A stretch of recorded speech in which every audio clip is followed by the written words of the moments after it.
जंगल की गहराइयों में एक प्राचीन पेड़ की जड़ों के बीच एक चमकदार गाउन पड़ा था। उसे एक युवती नीरा ने खोज निकाला। वो गाउन साधारण कपड़े का नहीं बल्कि प्रकृति के जादू से बना हुआ लग रहा था, मानो चांदनी और पत्तों को बुनकर तैयार किया गया हो। जब नीरा ने उसे पहना तो उसे एक अद्भुत सुकून महसूस हुआ, जैसे पूरा जंगल उसे गले लगा रहा हो।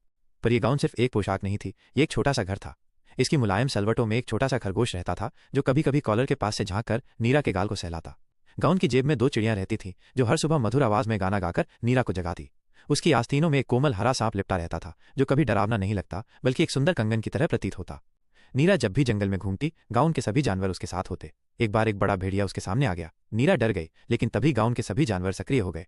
खरगोश ने तेजी से उछल कूद की भेड़िए का ध्यान भटकाने के लिए। चिड़ियों ने जोर से चहचहाना शुरू किया और सांप ने फन फैलाकर एक डरावनी आवाज निकाली।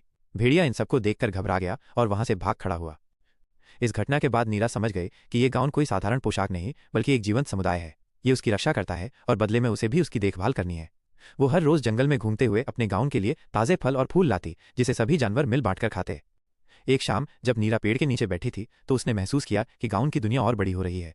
अब उसमें एक कछुआ भी रहने लगा था, जो धीरे धीरे चलता और नीरा की गति को संतुलित करता। कभी कभी रात में जब चांदनी गाउन पर पड़ती तो लगता मानो वो चमकता हुआ एक छोटा सा जंगल है जो नीरा के साथ चलता है।